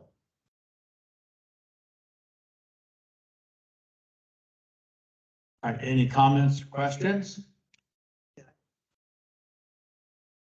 So Chief, you alluded to a tax break. So I'm gonna back up a little bit. When the Marshal in his opening comments alluded to what some of our focus is here on the task force, our product, our end products to both the governor's office as well as to you all, we're looking at breaking into two main categories. So that's things that we can do at the state level, legislatively to change laws, administratively to change rules that are written by state agencies, and recruitment and retention issues, things that we can do at the state level. Then also, what can you guys do at the local level in those three buckets as well? So as an example, the state could look at doing a tax incentive of some kind for state income tax. At the local level, your trustees and county commissioners can look at doing a property tax abatement for active volunteers, based on a point structure system. We're looking at the state level, what we can do for recruitment and retention support. But what can you do at the local level for recruitment and retention? So in addition to these listening tours, roundtables that we're doing, we've been working very actively with the National Volunteer Fire Council and actually having some fairly in-depth, robust conversations with fairly active, fairly large, very successful volunteer departments on the East Coast in very urban areas. Where they're very, 3, 4, 500,000 and higher populations in urban areas that are covered by volunteer fire departments. What are they doing for recruitment and retention? Or maybe we should put that and start with retention and then look at recruitment. Marshal and I at the Firehouse Expo this week just met with a chief from a fairly large volunteer department in New Jersey that covers Rutgers University. And, the things that they're doing successfully to recruit and retain volunteers is some of the same success stories we're seeing all up and down the East Coast, even some, here in Ohio. There's 20 or so high school training program, firefighter training programs in community school, college, or community with that school, just like Warren County where we're sitting today.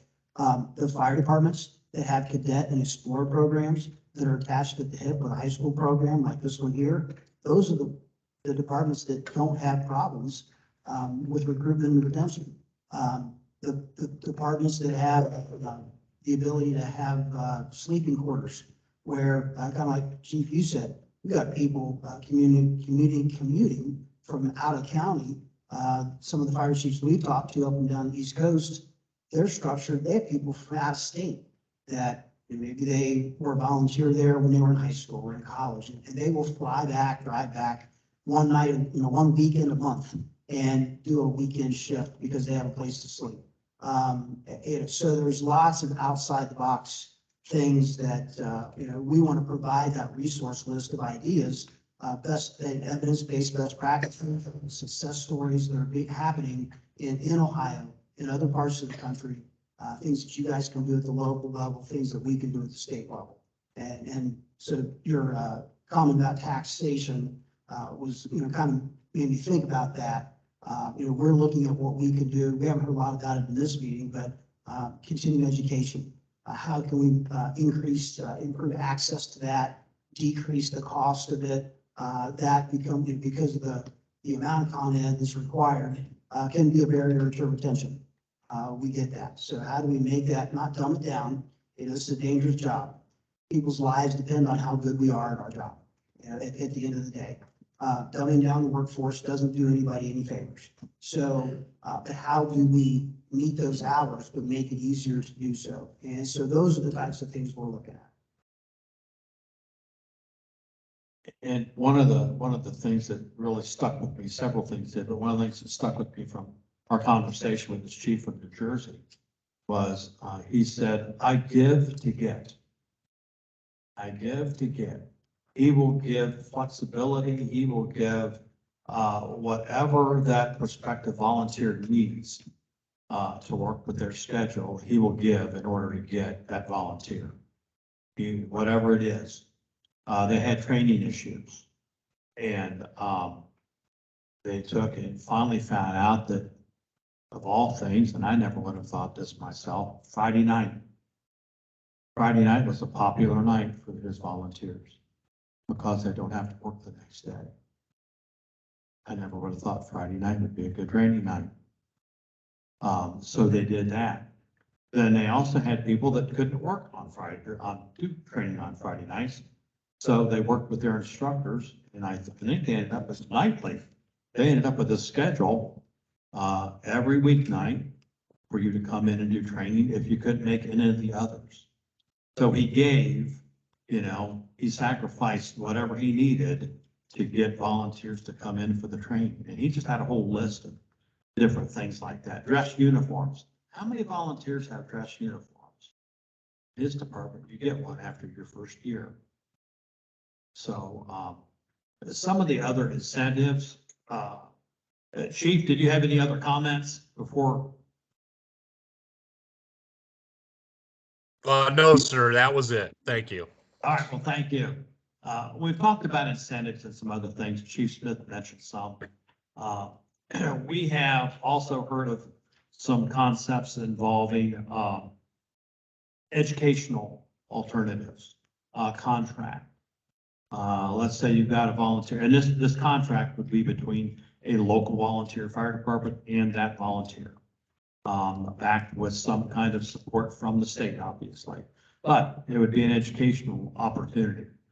You agree to be a volunteer in the XYZ volunteer fire department for 3 years. And I just pulled that out of the air. I don't know whether that would be it or not, but let's say 3 years. And in return, for your 3 years of service as a volunteer, the state would give you free career and technical education at one of the centers such as this throughout the state. There's 26 of them throughout the state. Free career training. Doesn't have to be in fire science. It could be in anything. Anything offered in that area, free. Or a 2-year college degree at one of the 2-year state colleges. There's probably some interest from folks that would want to do that. And there might even be some folks that might want to change careers and take an opportunity like the career training and maybe change career in their 30s.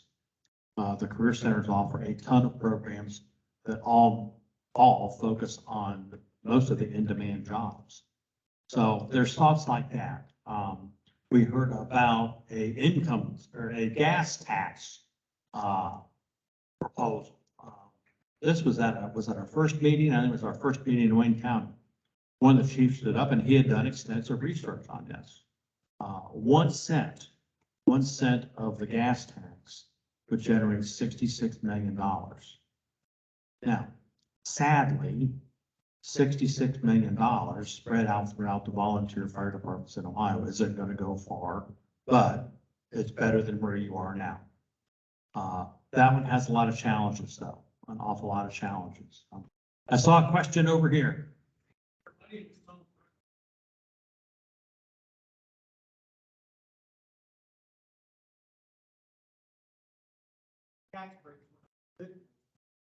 Put that, build on that, has it been brought up on how to extend that to companies that employ volunteer firefighters that allow them to be able to respond on while they're working, maintain that pay, and then be able to maybe subtract that, those response times, their pay during that period, or taxes or something similar on the end, because that seems like one of the issues in our county is that if it's a response on the weekend, they've got plenty of firefighters to show up. During the weekdays, you see cover calls being bounced around, and that is an issue with availability. Yeah, that has also been brought up as also tax credits for the employers.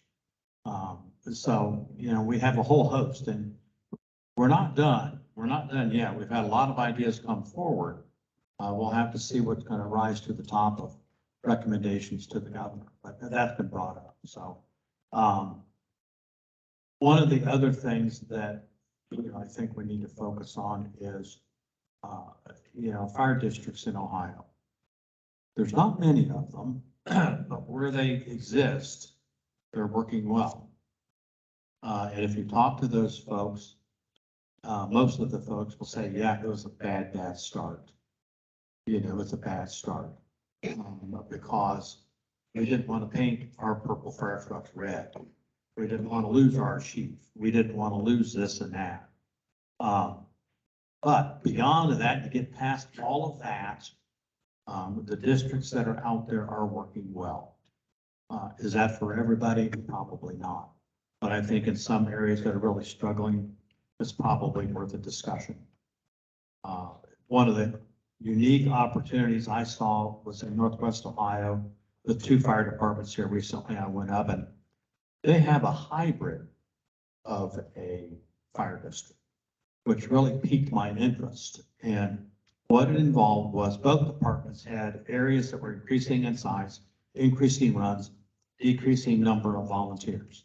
One of the year 2019, one of the departments shed 60 runs to his neighboring department, 60. So they automatically thought of forming a joint fire district. These 2 departments and 3 other departments in this county. It was Lucas County. And the other 3 said, no, we don't want any part of it. You're on your own, whatever you need to do. So these 2 departments took it to their citizens. One city government, the other one a township government. And the citizens said, no, we don't want any more government. We don't want any bureaucracy. We don't want any more of this. You all fix it yourself. So they told the fire chiefs, these 2 chiefs, fix it yourself. So long story short, the 2 chiefs had breakfast at a local Bob Evans and started to break it down what that meant, fix it yourself. The citizens in both the township and the city said, no more government, no new programs, no, fix it. So what they did was they came up with this hybrid in which the chief of one department is still the chief of that department, and he reports directly to the mayor. The chief of the other department is still the chief of that department, and he reports to a city manager. They formed a citizen advisory group that has a contract. It really looks like a collective bargaining contract more than anything else, but it's not a fire district. And what they did to help break down the costs, because the argument in some of those situations is this township's going to pay more to bail me out. And that's not fair to those people. So to avoid that whole discussion, they actually got close to figuring out what the cost of fire service delivery was in each jurisdiction. Then they took that cost, they looked at the population, did some math, split it up. So they combined their funding. Each jurisdiction combines their funding with an appropriate match from the other township. So everything's separate, but their funding is all the same. It's all the same. And everybody's happy. He's not subsidizing my township. I'm not doing the same for him. And it's a proportion. The area with the larger population pays a little bit more than the smaller one, but it's still proportional to what they were paying before outside of that arrangement. And when one chief makes a decision on something, both chiefs make a decision. They share personnel back and forth for staffing. So it is by far the most unique arrangement I've seen in the state. And as far as I know, it's the only one. And that's a a small city and a township combined to do that. So there's other options out there. That's the nice thing I have as being the fire marshal, is the ability to get out and talk and explore and, delve into some of these issues. But there's alternatives that we probably haven't even heard of yet, that nobody's thought of. That's why we're out here. We're out here to get all those new nuggets of information. So I'll throw that out there.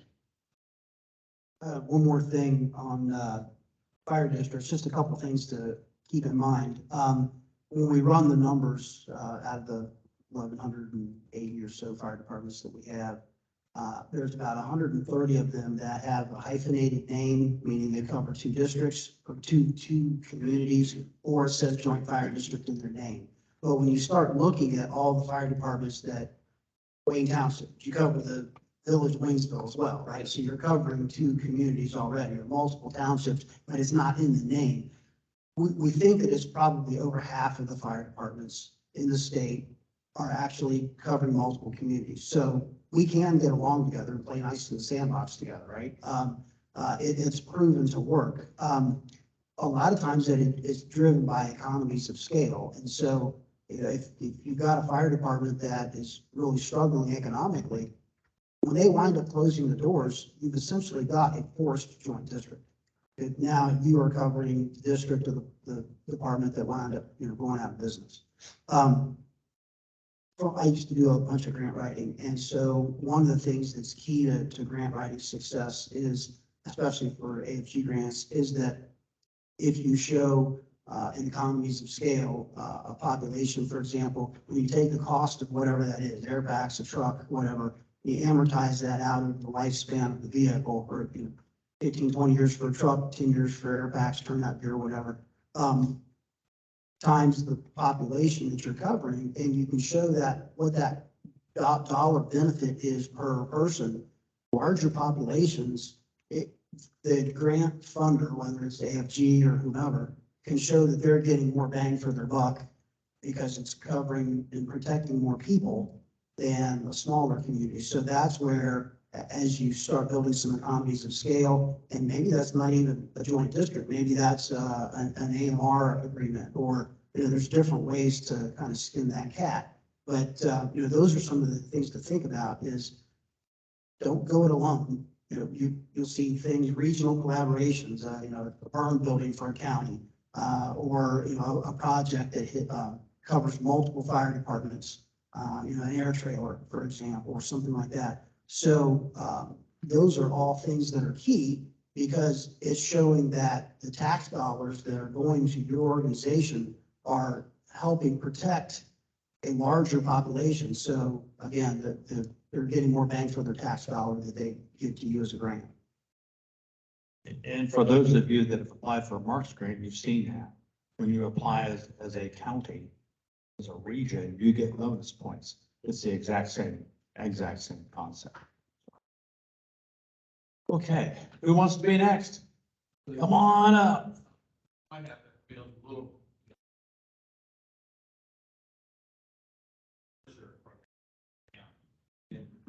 Pension is something that we've talked about at our county chiefs association. It's something that we have definitely looked at it to school. We're going to start sounds like in January, a senior only Fire 1 program. Next year, there'll be a Fire 1, 2 on top of our senior program. Pass rates in high school programs, everybody knows that's a challenge. And when the idea of the Explorers, when that got brought up, it got me thinking, our highest pass rates come from our students that come from an Explorer program. They are more bought into the program. They're already started in that line. We came up with an idea here at Warren County that we need to start reaching out possibly to our athletic directors at our support schools, because those, at the end of the day, man, those are our rock stars, right? They crave that team environment. They crave the physical exhaustion, but to be able to reach out to those folks and to maybe get some advertisement going that direction towards Explorer programs, that kind of stuff that gets those people bought into the fire service in general, which gets them bought into the volunteer part-time career. I think that might be someplace to tap, is what, the athletic departments in our school systems, that, hey, the fire service, that might be a place to put some dollars. And you're absolutely right. When I was in Pomeroy, the average age of they've got 35 active volunteers. The average age of the volunteers is 25. It has to be the youngest volunteer department I've seen in Ohio. Now, I've not been to all 1,180 yet, but I drive a bunch of miles. But here's how that happened. The fire chief is also a high school teacher. So he capitalizes on exactly what you said, of trying to reach out to those folks that have promise, and hey, come see me after school. I want to talk to you about something. And he gets them in and they stay. So he said that they love it, but the key is exactly what you said, getting them at an early age, getting them at a very early age. I mentioned earlier the folks that talk about, the different generations. They say we've still got about 5 years to go. back to the 14-year-olds, before we get that group that really has a lot of interest in public safety. So we have time, but at the same token, we don't have time. So that's a good concept. Next. Yeah. Comment about the Explorer programs and whatnot. I talked to, shared with Jack actually, that I had the opportunity to talk to Box 15, which is a rehab support unit for Columbus Visitor Fire and surrounding Franklin County, and they go out to the Ohio Fire Academy, and they're up against the same issues we are in the fire service and volunteer fire service about finding people to help. But the discussion we got into was possibly maybe creating the ability for someone to ride with them, you know, and get that opportunity to go and see what firefighters are doing. And we think that that might be, I don't know how many of you still have a ladies auxiliary or have a active rehab group. Anybody out there that has that? We have a box unit for the county. Box 65 or? Yes. But box 65 is Pickaway County. And then in Fayette County, you know, they came to us after our Hog Farm fire. I don't know if you guys saw that. Oh, yeah. But they came because I called them to my scene for that Circleville. And they said, hey, you know, call us anytime. And so I asked them, well, how far do you go? Well, we only go this far. And I was like, well, that doesn't help the rest of Fayette County. I mean, you are the very far end of what you say you go. And so I asked if they'd be interested in a ranch in. And when they did that, basically, so we have box 65 Fayette County instead of box 24 because they fall under there. So instead of trying to figure out how to, you know, because if it just was a flop with your volunteers and stuff, well, we're not out nothing because it's still box 65. So we've got box 65 Fayette that works under box 65 in Pickaway. But they're now local, stationed out of Washington Courthouse Firehouse, and then they respond to all of Fayette County. It's been very helpful. Again, it just kind of struck us as could be a way to, again, get that younger person possibly engaged. Or another thing that Jack and I learned out at FDIC with the group, Maryland, they're starting to focus on the soccer moms because they have time, you know, and they want to run EMS. They don't want to do fire. They want to run EMS. And so definitely getting some great ideas.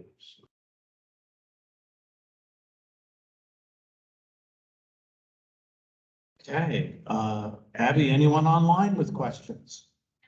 Nope, okay. Anyone else? Do you have any other questions for us? Sure. Been hearing rumors, I don't know how true it is. 36-hour training class. Usually state was on that. We've got a couple that's taking class now. I heard that they was gonna do away with that. No. I'm gonna turn this over to my esteemed colleague, Chief Smith. Actually, this topic comes up just about every meeting. You know, the 36-hour courses, we know it is much different than when I took in 1978, when I was a volunteer for a couple of minutes. Other than back then, we did life and fire entry. But it's come a long way, so I'm gonna turn it over to Chief Smith. There's some promising things coming, I think, but it's not going away. Yes, so there's a lot of moving pieces and parts with that, right? At the state level and the national level. So, he's right, it's not going away. We're trying to look at how we deliver that training. We're kind of stepping outside the box. It is not written in administrative rule by a state agency. It is etched in the third stone of the 10 Commandments in state law that you will not go over 36 hours for a volunteer firefighter, right? We all know that there's so much information to cover. So the curriculum is built on the National Fire Protection Association's 1001 standard for professional qualifications for a firefighter. Our volunteer class here in Ohio, that certification does not meet the firefighter 1 level, which is the lowest level standard at the national level. But we all know that we're trying to force feed the students so much information so quickly that they're drinking from a fire hose, right? And so the pass rates in the volunteer class are really bad, for one, statewide, because the way we're delivering the information is so much so fast that they can't absorb it. And then on top of that, you know, I grew up in a rural community. I started in the fire service here in Claremont County. My first 10 years in the fire service was volunteer. And, you know, I started with a 36-hour T&I card before I went on full-time in Hamilton County. And so the thing is, though, that none of us, or very few of us, are very good with computer-based testing. Okay, so that becomes another issue. Most of us would much rather, if that extension ladder is laying there, okay, we're gonna throw that up on the building and you're gonna climb it, go in the window, and come back out, come down, and put it back on the truck. But before you do, tell me what are all the parts of the ladder. That's way lower key and less stress than sitting in front of the computer trying to do multiple choice tests. So, I'm very fortunate that I get to network on a regular basis with all the other state fire academy chiefs across the country, and the Canadian province academy chiefs, and then that even gets into some international stuff as well. And so one of the things that they're actually doing out in Montana and Kansas is that they have completely flipped upside down how they teach firefighter training. So it's what's referred to as performance-based testing, performance-based training, and authentic assessment. So most of our job is not done in a computer-based environment. Most of our job is done hands-on, out in the field, right? So they do most of the training that way. So they have eliminated the death by PowerPoint. And actually, the way that they do it is that they give the student a textbook and a whole series of very well done videos. And they say that the written exam is open book, 55 essay questions. You get 6 months to do it. But it has to be handwritten. And so they actually, what's that? It has to be 100%, but it's open book. It has to be handwritten. So they actually do handwriting verification that it was that person that did it, not, you know, they do it with somebody else. So it's self-paced, and so that all falls under the umbrella of the testing process. Okay, so they remove all the PowerPoint and lectures out of the class. I'm a little skeptical that they're actually doing firefighter 1 in 40 hours. I'm a little skeptical of that, but I think we could at least take a look at it. They're going to do a big presentation for us next week. I think that our volunteer program is a perfect opportunity to kind of dip our toe in the water and crawl before we walk, before we run, and see if that approach isn't the way to go for this volunteer course. They liken it to much like football practice. You know, before we start running the play of the game, we just put on t-shirt and shorts and we walk the play, walk the play, walk the play. And we put on some pads, we do some light bumping as we walk the plays, and we'll scrimmage it multiple times, you know, before we ever try to pull that play off of the game, right?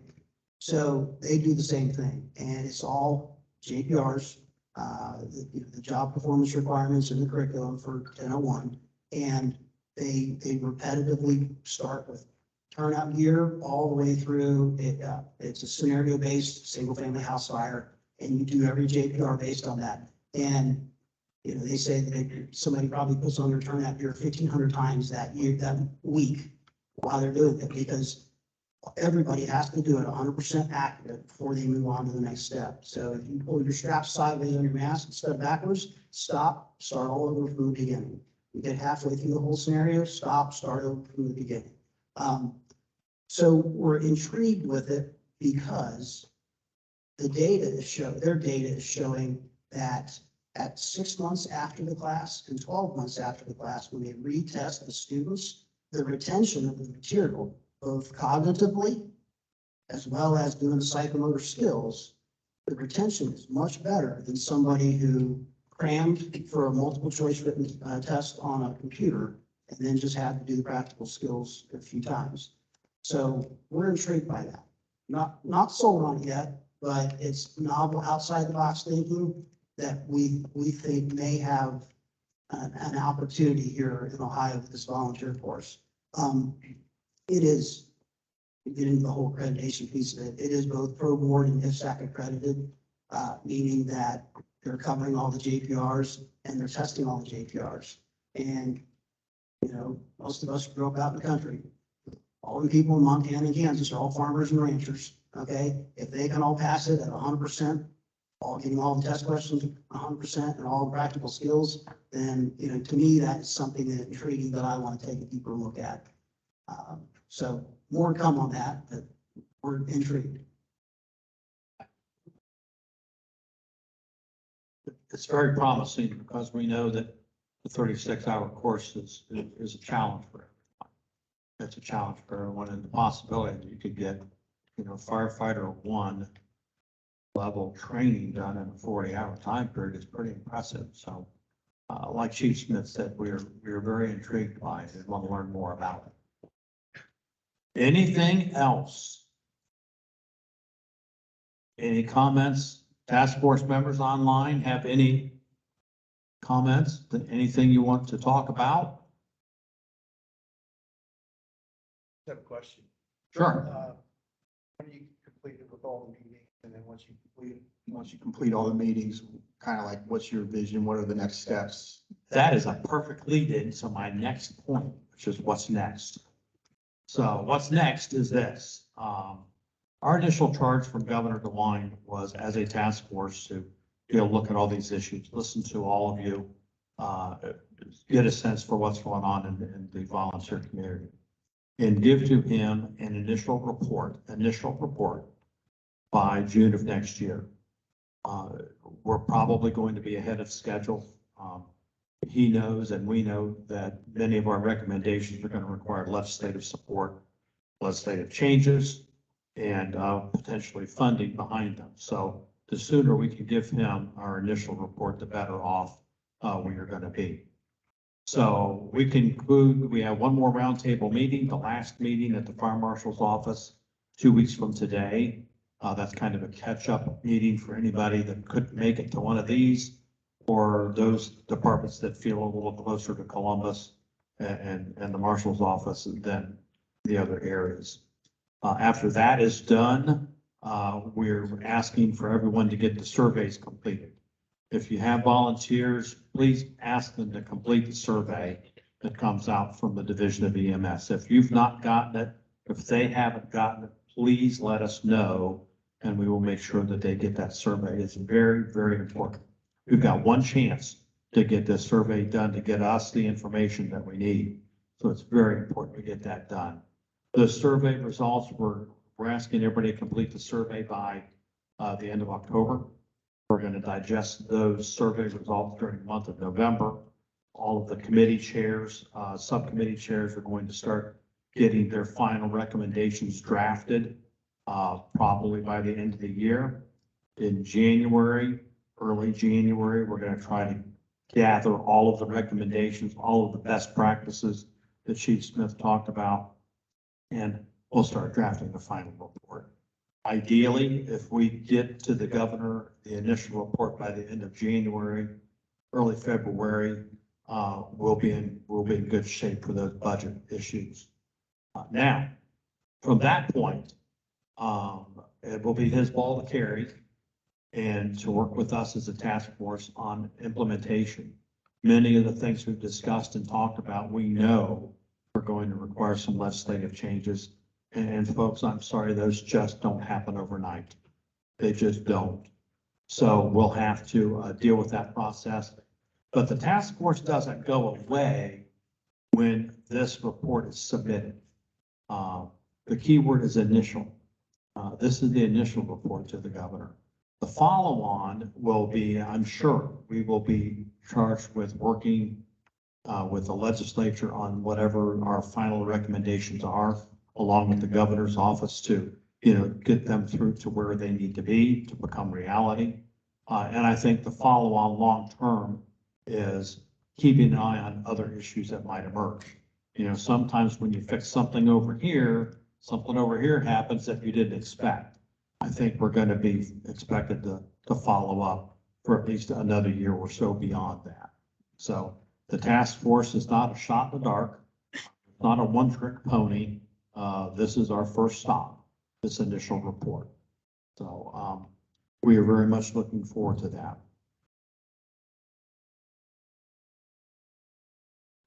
Anything else before we wrap up? We're actually, I got us off schedule and we're still a little off schedule. But I want to thank the Warren County Career Center. Thank you for making this available to us. We've had, great welcoming of the task force meetings all over the state where we've gone. And, we can't come to a nice facility like this without the support of the people that are here. So thank you. We appreciate it. Any final closing questions? Any comments? That survey resent those, I have it. I'm sorry? The survey that you've been talking about. Yeah. I have it, but can that be resent one more time? Not entirely sure that. Okay. Oh, yeah, that's a good idea. I'm looking at Jack because we didn't send it out. The Division of EMS sent it out. But that's a good idea. Maybe send it one more time. Yeah. Yeah, we'll ask them to do that. Send it to the task force members too, and because I don't think we got it either. You're only going to get the survey if you are currently a certified practitioner. So, but we could, if there was a link. We'll check into that. Oh, and also, thank you. Ask your folks to check their spam filters. For whatever reason, if something comes from the state of Ohio, sometimes it's rejected. I don't know why. But have them check their spam filters because we found that that's been a problem throughout the state. Good idea. Anything else? Marshal, Yeah. I got down here a little early this morning, so I took a drive around, and I'm just curious how apartments around here are configured. I know it's just down the street to the two-bay station, and I think the next town over, maybe Stoneboro, there's larger, Springville. There's a larger station. So are they affiliated together, or are they separate, or? Here's the chief of Clifford Township. Probably really get you some good feedback. Oh, okay, so they're like a district, or? Yeah, so that sound you heard was Paul throwing me under the bus. I'm Steve Egenberg. I'm the president of the Warren County Fire Chiefs, and this is my district welcome offer for coming today. We are a district. We cover the city of Springboro and Clear Creek Township. Currently, we have 3 stations. I'm in the process of building a 4th. We've went through a lot of these growing pains that you are all speaking of today. We are all career now, but I started out as a volunteer years ago, a little over 28 years ago. We had a full-time chief and 2 full-time captains, and everybody else lived in the community and worked as a volunteer or part-time. And just in that 28 years, we've completely transitioned to all career because of all of the pains everyone was speaking today. And all of that was done simply through increasing property taxes. That's what it took. Everybody talks about money, and that's what we had to do locally. And over that time, we've had, kind of, Jack mentioned earlier, a crawl, walk, run concept. That was sort of what we did. It was, we sat down, we did strategic planning, worked with our community, and then we staffed our main station. And then we did another plan when we built 2 substations. And then we did another plan. We're now building a 4th station, all coming with increased property taxes and support from our local voters. So it was hard. It was not easy. We did fail a number of tax levies, but that's how we've gotten to where we were today. And in Warren County, we have, suburban cities, and we have all rural 100% volunteer fire departments. So we have quite the mix and makeup of all of that. So how many entities, villages, cities, townships are involved? So we currently have 15 departments, and one of those is EMS only, but the rest are fire and EMS based. And we have a countywide dispatch, who dispatches for all of our jurisdictions other than 2 cities who have their own local dispatch. So the EMS portion covers the same footprint as the fire? Typically, except for one entity. Yeah, and they cover a township who has a city, that's their own city fire department that does both fire and EMS. And then there's a village and a township that have separate fire departments, but they use a joint emergency medical service.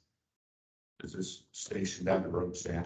It is. Yeah, that's in Clear Creek Township, and all of our stations are staffed by career, or 100% career department. Well, looks like a lot of new building homes.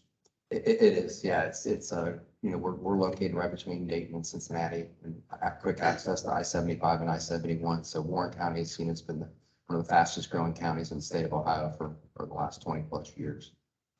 Thank you.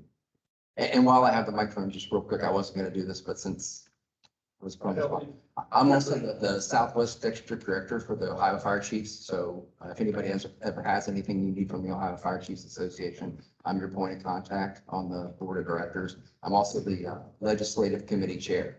So I do we'll be working a lot with this task force, I'm sure, with Ed and the Ohio Fire Chiefs, and appreciate having a seat on this committee from the association, and appreciate all the work that everybody's putting in. So thank you.